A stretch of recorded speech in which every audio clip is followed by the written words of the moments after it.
झालेल्या कुडाळच्या गणेशोत्सव नियोजन बैठकीत प्रांताधिकारी ऐश्वर्या काळुशे यांनी महावितरणच्या कामाबाबत तीव्र शब्दात नाराजी व्यक्त केली।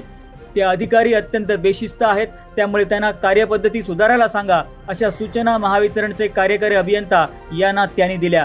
काळुशे मॅडम यांनी थेट लोकांच्या मनातली खदखदत जाहीरपणे मांडल्यानं उपस्थित नागरिकांनी सुद्धा टाळ्या वाजवून मॅडमांचं अभिनंदन केलं। पाहुयात प्रांताधिकारी ऐश्वर्या काळुशे नेमकं काय म्हणाल्यात।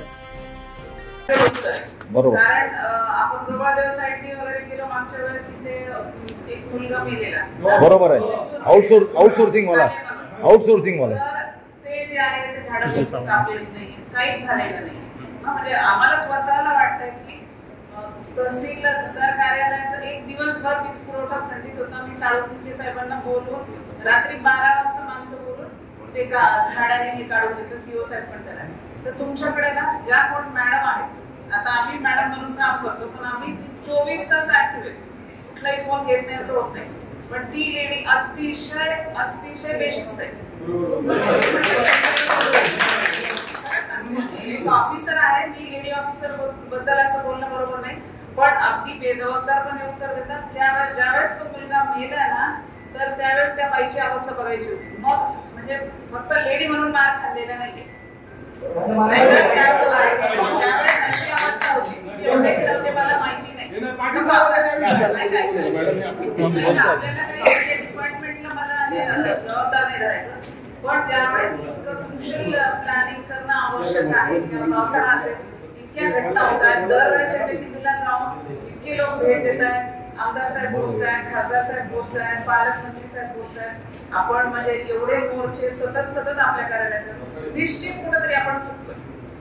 एक प्लॅनिंग ऑफिसर म्हणून आपण प्लॅन करायला चुकतोय आणि ते अंमलबजावणी करायला पण चुकतोय। स्टाफ सगळ्यांकडे कमी असेल, 25% स्टाफवर आम्ही काम करतो। इतक्या पुरातही आम्ही फिरत होतो, दिवस रात्र फिरत होतो, आम्हालाही मर्यादा आहे। पण काय होतं, जिथं तुमचं टेक्निकल हे येतं ना सेक्शन, तिथं तुमचीच माणसं आवश्यक असतात। इतरांनी तिथं शौर्य दाखवून फायदाच नाही। झाड पडले ना आम्ही काहीतरी करतोय, लाईट सप्लाय बंद करणे किंवा सुरू करणे हे फक्त तुमच्याकडून होणार, इतर सामान्य माणूस काही करू शकत नाही। आणि तुमच्या त्या टेक्निकल नॉलेज किंवा सगळी डिपेंडन्सी आता तुमचं प्लॅनिंग जे आहे ना, थोडंसं आपण ऑफिसरनी आता याच्यात बैठक घेऊया। हे बरोबर आहे, वेळेवर शहाणपणा नको, म्हणजे शहाणपण सुचतं आपल्याला, आपण वेळेवर विहीर खांदायला जातो। अगदी आता गणपती तोंडावर येतात म्हणून आमचं 15 ऑगस्टला यांच्याशी बोलणं झालं होतं, व्यापारी मंडळी सगळे आली होती की आपण कुठंतरी नियोजन करूया। मी माझ्याकडे तो प्रशासनाचा चार्ज घेणार होता, पण तो झाला। पण आम्ही सुद्धा आता जर हे वर्षभराच्याच अडचणी येतं याच्यावर कुठेतरी तोडगा झाला पाहिजे। तुमचं डिपार्टमेंटचं काम आता 15 दिवसासाठी खूप अलर्ट राहणं गरजेचं आहे।